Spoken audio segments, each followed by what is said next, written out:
নমস্কাৰ সকলোকে আজিৰ অবাতৰিলৈ স্বাগতম জনাইছো।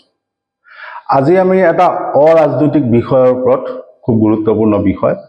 সেই বিষয়টো সন্দৰ্ভত কিছু তথ্য আজি ৰাজহুৱা কৰিব বিচাৰিছো যে অসমত এটা বিভাগ আছে। বিভাগটোৰ নাম হ'ল অসামৰিক যোগান বিভাগ। সেই বিভাগটোৰ এজন কেবিনেট মন্ত্ৰী আছে।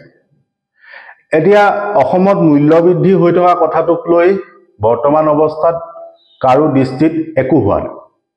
কোনো বিষয়টোক লৈ মাতো নেমাতে, কোনো প্ৰতিবাদো নকৰে, কোনো একো নকয়। সাধাৰণ ঔষধৰ পৰা অত্যাৱশ্যকীয় সামগ্ৰীৰ পৰা সকলো বস্তুত দাম বৃদ্ধি হৈছে।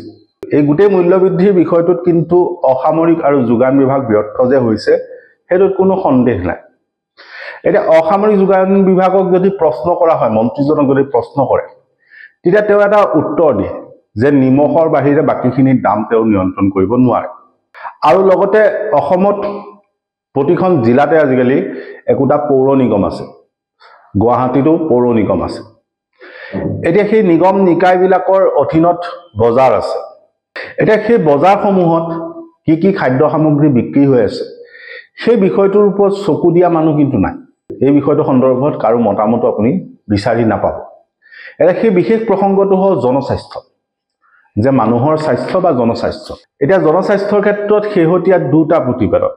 এই দুইটা প্ৰতিবেদনে কিন্তু অশনি সংকেত কঢ়িয়াই আনিছে যে জনস্বাস্থ্যৰ প্ৰতি চূড়ান্ত ভাবুকিৰ সৃষ্টি হৈছে। আৰু জনস্বাস্থ্যৰ ক্ষেত্ৰত বৰ্তমান অৱস্থাত কি চলি আছে, কি ভয়ংকৰ পৰিস্থিতি চলি আছে সেই কথাটোৰ আভাস এই প্ৰতিবেদনত পোৱা যায়। যে শেহতীয়াকৈ ৰাজ্য চৰকাৰৰ এটা বিভাগে এটা পৰীক্ষা চলাইছে।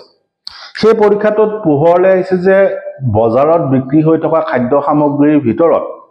প্ৰায় 12% খাদ্য সামগ্ৰী অস্বাস্থ্যকৰ, অযোগ্য বা খাবলৈ অনুপযোগী, যিটোক তেওঁলোকে ছেফটি ষ্টেণ্ডাৰ্ডৰ তলত বুলি কৈছে। অৰ্থাৎ যিটো খাদ্য সামগ্ৰীৰ গুণাগুণ থাকিব লাগে তাতকৈ বহু কম বুলি কৈছে। এতিয়া সেই ধৰণৰ খাদ্য বস্তু পৰীক্ষা কৰাৰ পাছত ওলাইছে প্ৰায় 12%। এতিয়া অসম চৰকাৰৰ যিটো ষ্টেট পাব্লিক হেল্থ লেবৰেটৰী আছে, অসম চৰকাৰৰ অধীনত যিটো ৰাজ্যিক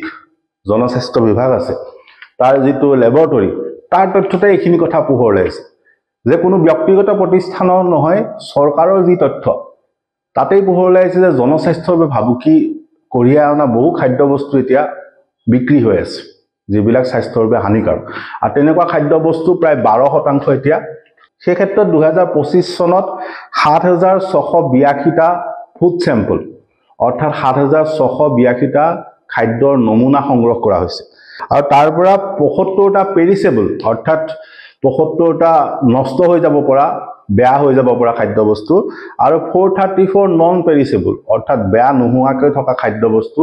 জনস্বাস্থ্যৰ বাবে ভাবুকি বা স্বাস্থ্যৰ বাবে হানিকাৰক ৰূপে প্ৰমাণিত হৈছে। অৰ্থাৎ 7,682টা খাদ্য নমুনাৰ ভিতৰত 75টা বেয়া হৈ যোৱা খাদ্য আৰু 434টা বেয়া নোহোৱা খাদ্যৰ যিটো চেম্পল আছিলে, নমুনা আছিলে, সেইটোত এইটো কথা প্ৰমাণিত হৈছে যে এইখিনি জনস্বাস্থ্যৰ কাৰণে ভাবুকি, স্বাস্থ্যৰ বাবে হানিকাৰক, যিটো এটা অত্যন্ত গুৰুত্বপূৰ্ণ বিষয়। এতিয়া সেই ক্ষেত্ৰত এইটো পোহৰলৈ আহিছে যে এনেকুৱা কিছুমান খাদ্য সামগ্ৰী বজাৰত বিক্ৰী হৈ আছে যিবিলাকৰ নমুনা সংগ্ৰহ কৰাৰ পিছত গম পোৱা গৈছে যিখিনি ল' কোৱালিটি, অৰ্থাৎ তেওঁলোকৰ গুণগত মানদণ্ড কম, আৰু যিখিনি চাব ষ্টেণ্ডাৰ্ড, অৰ্থাৎ তেওঁলোকৰ গুণগত মানদণ্ড নাই। তেনেকুৱা খাদ্য বস্তুৰ ভিতৰত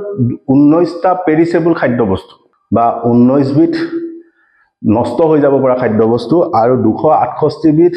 নষ্ট হৈ নাযাব পৰা খাদ্য বস্তুত এতিয়া গুৰুতৰ বিসংগতি ধৰা পৰিছে, যিসমূহ খাদ্য বস্তু স্বাস্থ্যৰ বাবে হানিকাৰক। পুনৰ কৈছো যে 19টা নষ্ট হৈ যাব পৰা খাদ্য বস্তু আৰু 268টা নষ্ট নোহোৱা খাদ্য বস্তুৰ যি নমুনা আছিল, সেই নমুনাত এই কথা পোহৰলৈ আহিছে যে সেই খাদ্য বস্তুসমূহ চাব ষ্টেণ্ডাৰ্ড, অৰ্থাৎ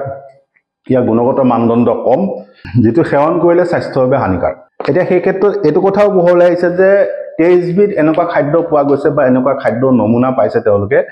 যিখিনি মিছ ব্ৰেণ্ডেড, যে 23বিধ এনেকুৱা খাদ্য বস্তু পাইছে যিখিনি মিছ ব্ৰেণ্ডেড, অৰ্থাৎ সেই খাদ্য বস্তুটোৰ পেকেটটোত ঠিকেই লিখা আছে যে খাদ্য বস্তুটো এইটো, কিন্তু বাস্তৱত সেই খাদ্য বস্তুটোত সেইখিনি গুণাগুণ নাই। এই ক্ষেত্ৰত আৰু 1000টা চেম্পল বা 1000টা নমুনা ইতিমধ্যে পৰীক্ষা কৰিবলৈ দিয়া হৈছে, কিন্তু তাৰ ফলাফল এতিয়ালৈকে অহা নাই। সেই 1000টা নমুনা যদি পোহৰলৈ আহে তেতিয়া হয়তো অধিক ভয়ংকৰ তথ্য পোহৰলৈ আহিব। এতিয়া এই খাদ্য বস্তুসমূহ কি সেইটো এটা প্ৰশ্ন আহিব যেটো আমি পেৰিছেবল নন পেৰিছেবল কৈ আছো নষ্ট হৈ যাব পৰা নষ্ট নোহোৱা খাদ্যবস্তু কথা কৈ আছো এই খাদ্যবস্তুসমূহ কি সেই খাদ্যসমূহ বস্তুসমূহৰ তালিকাখন বহলাইছে তাৰ ভিতৰত পৰিছে চাহপাত তাৰ ভিতৰত পৰিছে ফলমূল শাকপাচলি এই চাহপাত হওক ফলমূল হওক বা শাকপাচলি হওক এই সমূহত অত্যাধিক পেষ্টিসাইড অৰ্থাৎ ৰাসায়নিক সাৰ পোৱা গৈছে কেমিক্যাল পোৱা গৈছে যে এই খাদ্যবস্তুসমূহত অত্যাধিক হাৰত ৰাসায়নিক সাৰ প্ৰয়োগ কৰা হৈছে কেমিক্যাল প্ৰয়োগ কৰা হৈছে যাৰ বাবে এই খাদ্যবস্তুসমূহ জনস্বাস্থ্যৰ বাবে ভাবুকি বা এইসমূহ সেৱন কৰা অনুপযোগী তে তাৰ পাছতো এই খাদ্যবস্তুসমূহ কিন্তু বজাৰত বিক্ৰী হৈ আছে এতিয়া সেই ক্ষেত্ৰত এটু পোহৰলৈ আহিছে যে যিসমূহ মছলা বিক্ৰী হৈ আছে যিসমূহ মছলা আপোনালোকে কিনি থাকে সেই মছলা তথা চেৰেল বুলি যেটো কোৱা হয় ওজ জাতীয় যিবিলাক খাদ্যবস্তু সেইবিলাকো কিন্তু এটা জনস্বাস্থ্যৰ বাবে ভাবুকি ৰূপে প্ৰমাণিত হৈছে কাৰণ তাৰ নমুনাত কিছু গুৰুতৰ বিসংগতি ধৰা পৰিছে এতিয়া সাব স্ট্যান্ডাৰ্ড বুলি কওঁতে বা গুণগত মানদণ্ড একেবাৰে নিম্নমানৰ খাদ্যবস্তু হিচাপে প্ৰমাণিত হৈছে গাখীৰ আৰু গাখীৰৰ লগত যিবিলাক খাদ্য সামগ্ৰী বিক্ৰী হৈ আছে গাখীৰৰ লগত খাদ্য সামগ্ৰী বুলি কওঁতে দৈ পনীৰ ইত্যাদি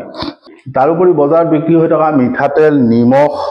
যিসমূহ মছলা গুৰি কৰা মছলা সেইসমূহতো কিন্তু কেমিক্যাল পোৱা গৈছে ৰাসায়নিক সাৰ পোৱা গৈছে আৰু সেইসমূহ স্বাস্থ্যৰ বাবে অনুপযোগী ৰূপে এতিয়া এই যেটো পৰীক্ষা হে পৰীক্ষাত পোহৰলৈ আহিছে এই ক্ষেত্ৰত এই গোটেই পৰীক্ষাটো জানুৱাৰী মাহত কৰা হৈছিল আৰু 345টা নমুনাৰ ভিতৰত 41টা নমুনাতে কিন্তু গুৰুতৰ বিসংগতি ধৰা পৰিছে অৰ্থাৎ বজাৰত কি বিক্ৰী হৈ আছে সেইটো কথা আপুনি ভালকৈ বুজি পাইছে যে জনস্বাস্থ্যৰ বাবে ক্ষতিকাৰক খাদ্য সামগ্ৰী এটা বজাৰত বিক্ৰী হৈ আছে কি তাৰ পাছতো যোগান বিভাগ হওক বা জনস্বাস্থ্য কাৰিকৰী বিভাগ হওক দুইটা বিভাগৰ কিন্তু এই ক্ষেত্ৰত তৎপৰতা নাই তেওঁলোকে পৰীক্ষা ঠিকে কৰিছে কিন্তু তৎপৰতা নাই এতিয়া সেই ক্ষেত্ৰত দ্বিতীয় তথ্য এটা পোহৰলৈ আহিছে যেটো তথ্য আহিছে FSSAI পৰা যেটো ভাৰতবৰ্ষৰ food safety and standard authority of India বুলি কোৱা হয় FSSAI বুলি যেটো কোৱা হয় যেটো খাদ্য গুণগত মানদণ্ড পৰীক্ষা কৰে আপোনালোকে খাদ্যবস্তুৰ পেকেটত দেখিব FSSAI মাৰ্ক থাকে ৰেজিষ্ট্ৰেচন নম্বৰ থাকে সেইটোৱে এতিয়া শেহতীয়াকৈ এটা প্ৰতিবেদন ৰাজহুৱা কৰিছে যেটো প্ৰতিবেদনত যিসমূহ বজাৰত বিক্ৰী হৈ থকা খোৱা পানী আছে খোৱা পানীৰ বটল যিসমূহ বিক্ৰী হৈ আছে বা যিসমূহ মিনাৰেল ৱাটাৰৰ যিবিলাক বটল বিক্ৰী হৈ আছে পানী বিক্ৰী হৈ আছে সেইসমূহক হাই ৰিস্ক ফুড ৰূপে অন্তৰ্ভুক্ত কৰিছে অৰ্থাৎ FSSAI শেহতীয়া প্ৰতিবেদনটোত এটো কোৱা হৈছে যে যিসমূহ পানী বিক্ৰী হৈ আছে বিভিন্ন বজাৰত প্লাষ্টিকৰ বটলত মিনাৰেল বা অন্যান্য পানী যিসমূহ বিক্ৰী কৰি আছে এইসমূহ অত্যন্ত বিপদজনক বুলি তেওঁলোকে এতিয়া চিহ্নিত কৰিছে হাই ৰিস্ক ফুড ৰূপে চিহ্নিত কৰিছে এতিয়া সেই ক্ষেত্ৰত আটাইতকৈ ভয়ংকৰ কথাটো হ'ল যে 1 লিটাৰ পানীত অৰ্থাৎ আমি কিনি খোৱা পানীৰ 1 লিটাৰ পানীত প্ৰায় 2,40,000 প্লাষ্টিকৰ পাৰ্টিকল পোৱা গৈছে অৰ্থাৎ আমি কিনি খোৱা প্লাষ্টিকৰ বটলৰ পানীটোত 2,40,000 টা প্লাষ্টিকৰ টুকুৰা পোৱা গৈছে আৰু সেই প্লাষ্টিকৰ টুকুৰাসমূহ ইমানেই সৰু যেটো মাইক্ৰোপ্লাষ্টিক বুলি কোৱা হৈছে বা একেবাৰে সৰু প্লাষ্টিকৰ টুকুৰা যিসমূহ সাধাৰণতে পৰীক্ষাগাৰটো পোহৰলৈ নাহে যে এই বটলসমূহত যিসমূহ প্লাষ্টিকৰ টুকুৰা উদ্ধাৰ হৈছে সেইসমূহ পৰীক্ষাগাৰত যেটো